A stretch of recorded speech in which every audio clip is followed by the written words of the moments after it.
How do you even begin to explain the impacts AI has had on our lives? Maybe the man described as the godfather of AI quitting Google and warning us of the dangers, people being digitally altered to make out with strangers at the click of a button, AI allegedly being at the center of data leaks, people being scammed, jobs being stolen, art contests being hijacked, predatory behavior having a place to make profit, Microsoft computers taking screenshots of everything you're doing and storing them locally, and are our lives at risk? I will destroy humans. Hello my friends, welcome on in or welcome back. I want to talk about something that's been annoying me. It's been making me mad, and that's artificial intelligence, or AI. AI has been a part of our lives for quite a while now. We've seen many interesting developments, some useful, some not. We've seen some things which can only be described as bizarre. For example, the Will Smith eating spaghetti video, which may look dumb and pointless, but it can be an example of just how quickly things can change. But some of it's been dangerous. Like, really dangerous. But what actually is it?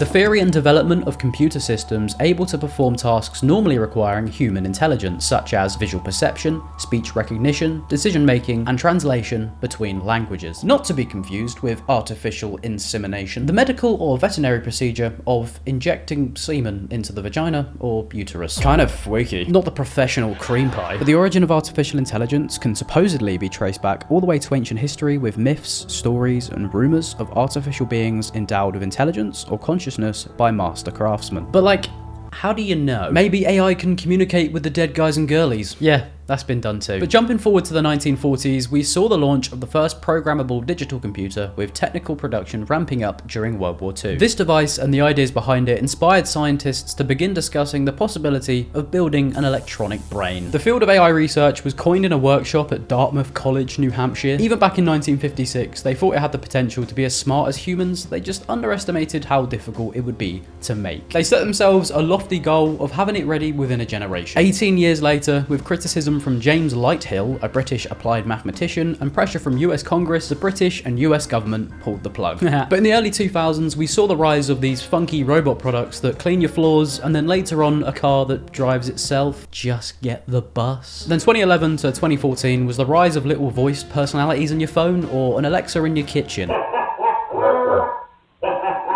Which is essentially the stuff that's being used today that's gone way too far and is eventually going to wipe out the human race. I will destroy humans. Are we cool with that? But when machine learning entered the scene, it began with things to just simplify mundane and tedious tasks, which I guess the thought of that is kind of cool. I sometimes see things advertised like AI-generated calendars or planners to help you throughout the day. You just punch in some words and numbers and you're on your way. In my opinion, that is innovation for good. Thumbs up for the big brain guys and girlies. In 2017, Google went on to develop the transformer architecture, which in my opinion is where art died, because this was the beginning of generative AI. I'll go more in depth into the art side of it in a bit, because that is something that genuinely saddens me. Like, I let out a little whimper every time I see art that clearly isn't human made. But after my little introduction, we're up to the year 2020. We had some big bad virus that locked us in his houses, while big brain people in lab coats were given lots and lots of money to develop all of this fancy technology. Whilst we locked ourselves up in our houses wanting our freedom back, they were sat there making something that might make us do that again, but board up our doors this time. Am I smelling a conspiracy theory? But now essentially we're up to date. You know what sort of stuff's being used today, right? Image enhancers, image creation, things to write your essays for you. Literal marketing done within seconds that misleads a load of people to spend a fuck ton of money on going to a Wonka experience, which is the saddest fucking thing you'll ever see. But believe me, the stuff that I'm going to talk about in this video makes all of that look harmless. Just wait until I talk about Microsoft Copilot, data theft, and predatory behavior. But first, social media. In social media, we're consuming AI every day, and we don't even realize sometimes. Twitter has its own AI assistant. Instagram uses Meta AI to give you a service to talk to. Interestingly, they offer you a warning about disclosing personal information, because it's completely out of character for AI tools to be involved with data leaks and breaches, right? But the main breaking point that made me go, right, I'm fucking picking up my camera, it was when I was scrolling through my brain rot-ridden TikTok For You page. Then I got this really weird AI ad. It showed a scenario of a guy and what appears to be his ex-girlfriend. Two pictures, side by side, then boom, smooching. What the actual fuck is going on? Obviously, this isn't a real scenario. Well, I mean, it could be, to be fair. That even highlights the dangers of this. What if they make Mario and Luigi make out? Super gay Mario? Woke nonsense. Nah, but seriously, this is fucking scary. There was another ad where there was like 2 people together, and even that was fucking weird. But having 2 completely separate people, having their photos side by side and making them kiss, that is ridiculously invasive. Like, surely this has to be a crime, right? I did end up finding the app in the App Store so I could see what the descriptions say, and more importantly, the reviews. I'm not gonna lie, I did kind of want to try it out for the sake of the video to see how easy it is to do something horrible. I asked my best mate if he wanted to do it, and he was down. Introducing Clone AI, a new app that uses AI to transform your videos and photos into visually stunning masterpieces. Does it fuck? It's literally not art. You're taking stuff that exists and rubbing your robot jizz all over it to smooth it out. You can use Clone AI to join trends like Hugging Trend and Lifetime Trend, conveniently missing out the part where you can get 2 strangers to neck on. All of a sudden, being a huge creep doesn't sell. But then I looked at the reviews. It's normally quite telling when you look at an app that has tons of 5-star reviews, then the next most popular amount is 1 star. I do wonder why that could be. But I wonder what those reviews say. 5 stars here from Hassan. I didn't like your app. It says it's free or something. Then when you go to it, you have to pay. Did you press the wrong button, Hassan? But yeah, most of the reviews that you read are all 1 star. And it seems like people are paying like a lot of money, then running out of credits or something. It's shitty, but like, why would you do it? This guy said that he tried to see his dead mother-in-law and then his wife as a child. That is kind of rough though. You want to see the digital Ouija board and then you just get scammed. So yeah, I'm not going to be trying this out if it's literally scamming people. Sorry guys, I'm not going to be kissing dudes today. But all of the 5-star reviews have a very similar name format. It's just first name, last name, then random 2-digit number. Something's not quite adding up there, is it? Surely Clone AI isn't doing fake reviews. But then I decided to check out the developer, Pixary Bilgi Technologilary. I'm really sorry if I butchered that. That was not my intention. But lo and behold, there's plenty more where that came from. We've got Fling AI, AI girlfriend and boyfriend chat. Download now if you're a fucking loser. Imagine being someone who uses an app like that. One day you just get an email from the developer saying, this you, and then there's just a full chat log of everything you've said. But then we have PixKid, AI for kids and stories. But how is this different to your typical bedtime storybook? Do you just leave the kid with the phone? Like, surely you're still telling the kid the story. They can't read, they're a kid. But there was another ad that I saw on TikTok that I can't show because it had a lady in a bikini. There was literally buttons on screen to start adjusting features of her body. I'm talking an option to change the shape of her boobies. I really wanted to talk about this in a lot more detail because that is genuinely terrifying. Body images literally exist, and now there's an app where you can go around changing parts of your body. So they are quite literally promoting an option to digitally alter your body. Nice, so cool, man. That's definitely a great idea. So glad that we got to this stage in tech. But YouTube also has a conversational AI tool that, I'll be honest, I didn't know about. But the thing for me that I see most in YouTube, content creators will quite often use AI to enhance an image in the thumbnail and maybe even remove the background to bring that image to the forefront. Even some AI recommended titles which are just shit. To be honest, I don't really see these as harmful in any way, but to me, it's just the beginning. From my almost year and a half of uploading on this platform, I've seen commentary videos go from like one of the most authentic and relatable types of video, not always the best, but you'd normally always feel like you were watching something with your friend, or you'd laugh at someone that's completely out of touch with someone that you feel a genuine connection with. I'm not saying that's completely died, because to be honest, I don't think it has, but the amount of entirely AI generated videos on completely faceless channels is genuinely alarming. And it seems as though there's people on Twitter claiming to be professionals in this field. They're literally encouraging people to go and do it. You see people all the time bragging about their AI channels where they just do nothing, and then it will always be like, oh, look at my fancy apartment, look at my fucking flashy car. No one gives a fuck, mate, shut up. But then you get the people where it's like AI generated scripts, AI generated voiceover, AI generated subtitles, AI generated thumbnail, and then just slap it on some gameplay. And most of the time, they don't even edit the videos themselves. And I hate that. I hate you guys. You take away from the art. You take away from the human aspect of content creation. The definition of art literally says the expression or application of human creative skill and imagination. And an AI generated channel, where's the fucking human element of that? I just want to make it clear that I'm not trying to throw every faceless channel under the bus here, because there are some really cool ones out there. There's some faceless YouTubers who have given me like really good advice before and helped me on my videos that have had the most views. And some people just want to create stuff without having their face attached to it, which I kind of rate. I just hate the AI ones. I fucking hate you lot. So yeah, these lot, they've really annoyed me. They've really riled me up. They've really grinded my gears. But then I thought, just how easy is it? Guys, it's time for the second channel. A completely different type of second channel. One where I do nothing. A second channel where I just sit there and tell Robodong to do everything for me. Even down to the name of it. My name is John. Give me a channel name. John's Corner? I mean, that would bait the Callum's Corner fans. You have gone too far this time. But actually, maybe because this is an experiment, I completely detach it from myself. What about just put my name in backwards? Nudge vibes. I don't like these. I think they're all quite shit. Give me more AI. Nudge Spectrum. Guys, I think I found my name. The first thing you do when you create a YouTube channel is you put in your name. So now we've named our channel, it's amazing. Next thing we need, I guess, is a picture. And for the sake of this experiment, again, we're not going to create anything ourselves because why would you do that? Robot man. We have, an image. No. Then just simply whack him in the YouTube page.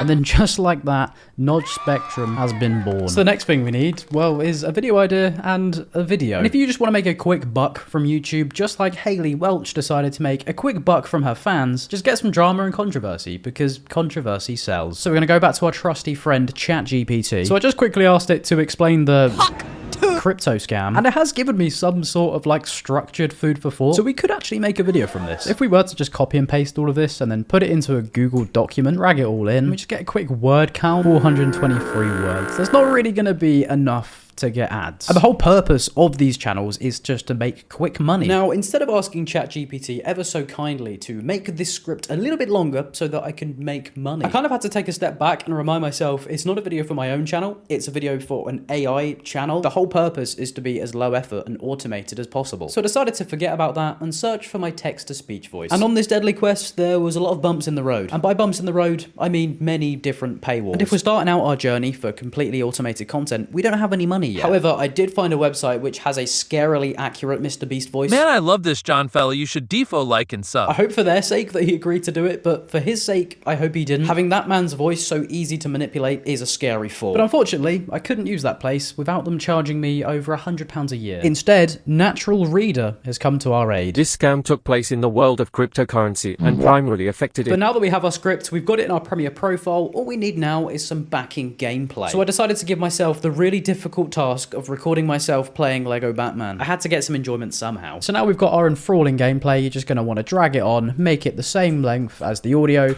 cut that out. We have a video of AI Voice Man. The Hawk Twa crypto scam refers to a fraudulent scheme. And now this. Enthralling, I know, it definitely sounds like a real human being. But generating subtitles is genuinely a really easy thing on Adobe Premiere Pro. I promise this isn't an ad, but it is very simple. You just press like one button and then boom, subtitles. And we're going to waste no time here. We're going to go straight into the edit. I feel like I did a really good job on adding plenty of sound effects to really make everything more dramatic.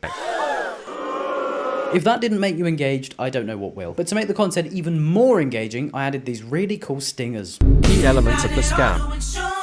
You're so welcome. So there we have it, video and thumbnail both ready. That took, what, about like half an hour? And I definitely could have done that a lot quicker. Like someone who does this like as their, you know, their life, they would have a lot more time in this sort of routine. They would be doing it a lot more efficiently than I just did. But here we have, next to our amazing title of our amazing video, a lovely thumbnail. The only thing left to do is set the video to go public and we're live. Go then. Go and subscribe. Go like that video. But yeah, I guess I'll come back in a few days to, you know, see how that video got on. And here we are. Results day. Much later than intended. My apologies for that. But our video is currently sitting on a whopping 13 views. Wow, isn't that cool? We did actually get some comments, but they were removed because they were bots. Ironic, isn't it? And because the video got no likes, that is literally all the engagement gone. No likes, no comments, no subscribers either. Was this experiment literally pointless? Maybe. But I guess the whole purpose was to show just how quick and easy it is to make a video. I didn't say it had to be a good one. But once again, I made the video in literally like half an hour. Like if anyone did spend a bit more time on it, I'm sure they'd make something more digestible. Because ultimately, I just wanted to show you how easy it was to make these videos. I'm not saying this because the video absolutely stunk, but the outcome of this whole experiment is genuinely quite sad. Maybe I care about this platform more than I should, or maybe I'm just too invested into this topic. But none of this is sadder than the AI takeover of art. Look at this image. Doesn't it look cool? Wrong. it looks shit. This is apparently a portrait of Edmund de Bellamy. Hello Edmund, like and subscribe. So this was the first ever AI generated portrait to be sold at auction. Now I'd look at this and go, probably worth a tenner, but it's made to look all funky, so some twat will probably buy it for like 400 quid. Well, it was estimated to be worth $10,000. How? It's just a dude that looks a bit fuzzy. But it gets worse. It gets much worse, because that was only the estimate, okay? The estimate was very wrong. I'm gonna give you 3 seconds to guess just how much it actually sold for. $432,500.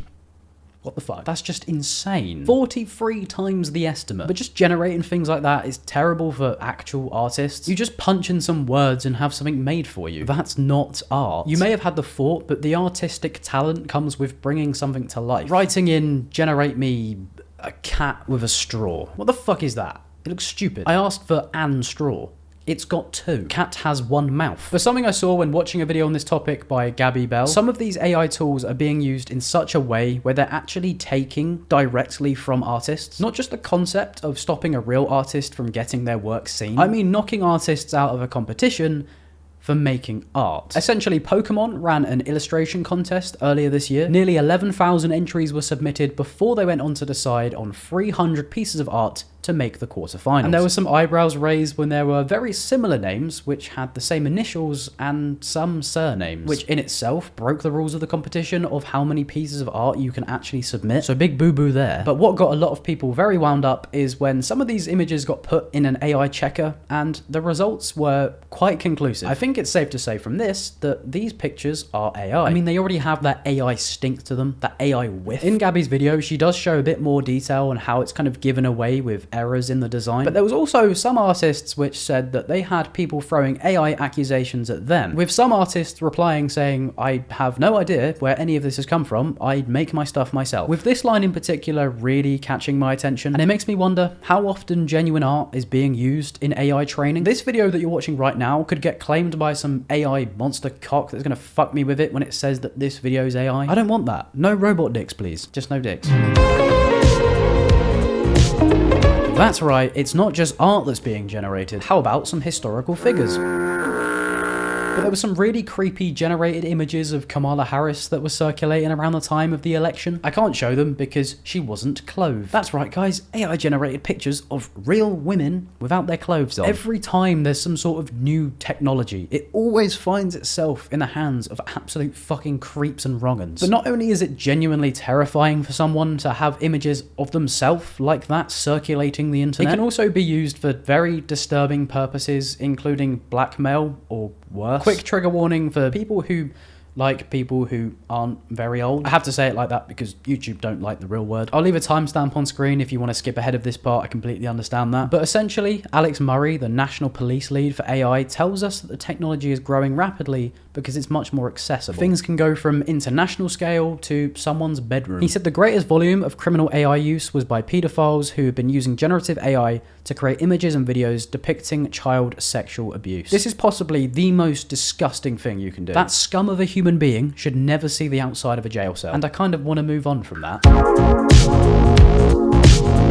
Where there's an opportunity to make money, some people will go to extreme lengths. From selling their organs to making a book about Mr. Beast. When doing my writing and research for this video, I saw a video in my sub box by none other than George Memulus. He got himself a brand new book to improve his knowledge. A book on Mr. Beast. And of course, it's entirely AI generated. In the book, they kind of just glaze Mr. Beast for a bit. They compare him to superheroes quite a lot. Like a team of superheroes. Like a superhero. What is all this with superheroes? They're just referring to superheroes. They tell you to subscribe to him. Subscribe to Mr. Beast on YouTube for a... Please, Jimmy, it's not an infringement if we're being nice, but the images that they generate don't even look like him. But if you're like me, you're thinking, surely this can't be legal. Well, the creator of the book had the cheek to put in a copyright disclaimer about speaking of this book. No part of this book may be reproduced in any form on, by an electronic or mechanical means, including information, storage and retrieval systems systems without permission in writing from the publisher, except by a reviewer who may quote brief passages in review. So I guess I just annoyed them by having them in this video. Whoopsie. But this seems like a bit of a silly product, right? I don't think there's necessarily any harm. How about AI operated glasses with a camera in them? Well, that's exactly what Ray-Bans made. But funnily enough, I actually only found out about this product because it was advertised before that video on the Mr. Beast book. So I did my own research on this product. Well, I typed it into YouTube and then just looked at everyone's titles and thumbnails. But everyone's kind of just reviewing it and being like, hey, sick, you can like ask it where to find oranges and shit. Or you can translate some words. Not the fact that you can walk around and secretly record people. Nah, don't mention that bit. Just mention the oranges. Only talk about the oranges. And the camera is fucking stupid, by the way. It records in 9:16 or portrait. I don't think my vision has black borders. But another stupid thing that I want to yap about. There was a time when this guy basically sold people a dream about this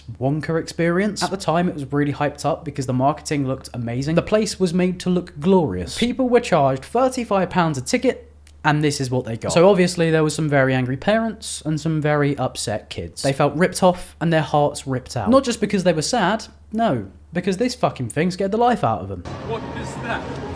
It's the unknown. Could you imagine driving miles and paying decent money per ticket just to have your kid have that reaction? And it turns out this character's internet lore, well, it's got quite a few layers to it. Because allegedly, it was just a kid in a costume. A kid who had to lay behind that mirror all day, who was apparently not fed. And at this point, one of the Oompa Loompas gave me a bag of sweets because I had not ate the whole day, and I was sitting behind that mirror and I was sore. There was also another bit of character-based lore. At the time, there's a really viral picture of one of the characters looking, well, sad. Apparently she was given an AI generated script with loads of errors in it and a costume that was bought from a pound store. And allegedly, from what I've read on the internet, she didn't even get paid. She did go on to do some sort of interview and people just made a mockery of her. And the actual boss of the operation just ran from the angry parents and hid behind security. The guy seems like a right knobhead. And whilst doing my research to see how much the parents got charged for this experience, a slightly different charge was associated with the boss man's name. Sounds like a bit of a rat. If there's one thing I love, it's laughing at robots when they mess up. Like, imagine your purpose is to not mess up, and that's what you're doing. But essentially, I found an article written by CIO which has listed 12 famous AI disasters. Could it be that I'm too lazy to search properly? Maybe. But the guy who wrote the article is called 4. That's good enough for me. Number 1 is the McDonald's drive-thru incident. You added bacon to my ice cream. I don't want bacon. What else can I get for you? Where's nothing? What else? Your new total is $5.83. Please hold. I don't want. Thank you. I don't want 3 ice cream cones. I only want 2. Nice job, RoboDick. Who the fuck wants bacon in an ice cream? It should be programmed to insult anyone who ever asks for that. And people think this is what's going to take over the world. It's just crazy to me that things like this are brought in to make jobs easier. As if a human being listening to someone saying they want 2 ice creams and then just pressing a button twice to say they want 2 ice creams is ever a difficult thing. I completely understand it being used in those instances where the line's backed up really long and the employees are getting quite stressed out about it. I do get that. But let's be honest with ourselves, it's not for that. It's so companies don't have to pay staff's wages. But I saw some people getting genuinely annoyed with the guy who posted that video. They were telling him that he was being complicated. How have you come to that conclusion? This guy just wanted 2 ice creams. Not 3 of them, and not ice creams with bacon. Guarantee the people commenting that, they're AI. But then the person who posted it replied to people saying, why should I have to speak to AI in any different way just so it understands me? Then a guy called Nick said that computers don't recognize keywords and don't have deductive reasoning and complex decision making as humans do. Then why are we taking the jobs from humans? What's next? AI chefs? Wait. Born for backshots, forced to make salads. But after some back and forth between man and machine literally fucking gave up. Well, actually, a human took over.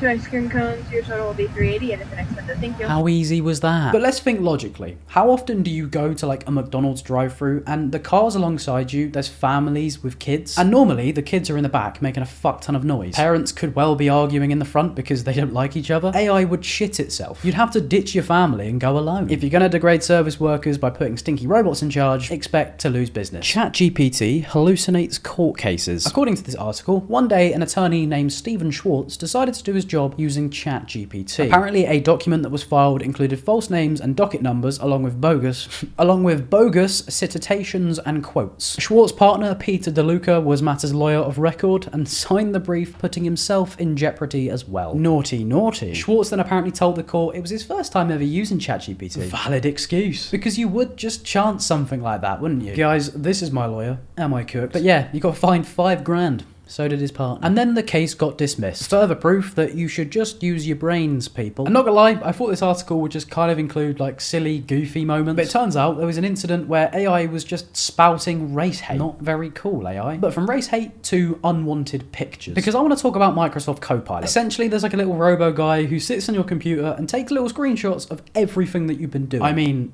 everything. But all jokes aside, it takes screenshots of anything and everything that you're up to, including personal and private information and pictures, even your messaging. It also has a function called recall, where you can go back and review all of these invasive screenshots. And all of these are literally saved locally. Not only could this cause your Minecraft world to stutter, it's also going to be accessible to anyone that gets access to your computer. Allegedly, I'm not a tech person. But I did see somewhere that it was apparently hacked on launch. But then whilst doing my own research, I've kind of seen that the general consensus is that it's extremely easy to hack, and once infiltrated, hackers can just get access to all of your personal and private information. They can literally see all of the Smosh compilations that you've been watching in your free time. There was something about passwords as well, but I appear to have forgotten. So maybe I've just spent this whole video just shouting into the void. I'm not even sure if I've said one positive thing yet, but that's what you get with this channel. You want to enjoy something? Cringe. But obviously, my opinion is very clear, right? But to be fair, there are some things that aren't too bad. For example, you can make information much easier to access. Not always correct, but easier to access. But then I started to think about AI tools that I actually consume in my day-to-day life. My brand new camera that I'm shooting this video on, it's got AI autofocus. But then I remembered a video that I watched a little while ago. So I'm a big motorsport and sim racing enjoyer. I'm also a big Jimmy Broadbent enjoyer. He once uploaded a video titled, "Can an AI coach make me drive faster?" And essentially, yeah, it can. He mentions that in motorsport and sim racing, if you don't always have someone around you to point out the little errors that you make, you may never know that you actually do them, because there are so many bits of telemetric data that you can track with throttle input, brake, and steering. And if you don't even know how to read this data, then it would just look like a mindfuck. Well, AI can help you do that. And I promise, this isn't an ad. So that sort of thing can genuinely be really helpful. And all of the data is based off reference lap time, so it's not just like completely random. But for someone like me, whose only background in motorsport is my sim racing rig in my bedroom and a go-kart track in Milton Keynes, well, it could be an amazing step to help me improve my lap time. So without going on about cars too much, I think coaching could be a very cool use of AI, along with things to help you plan your day or workout plans, diet plans, etc. Just ways of making things like that a lot more streamlined and a lot less intimidating. Maybe I'll do a video where I live a week assisted by AI, including diet plans, workout plans. I just don't like AI. I don't like it. I do feel like it's on its way to take things too far, and we've probably gone too far to reverse any damages. The fact that companies are willing to experiment taking away service jobs from human beings. It's been used for bullying kids in school, and as we mentioned earlier, it's been used to harm kids in sick and twisted ways. It can be used to take over art, to actually stop artists from getting the recognition that they deserve, and slows down artists progressing in their career. And the fact that you need to feed it things like art to make it work, and then it potentially makes actual artists' work appear as AI generated. And apparently YouTube videos are being used for the same thing. I just don't think all of these things can be outweighed at all. So in conclusion, we fucked it.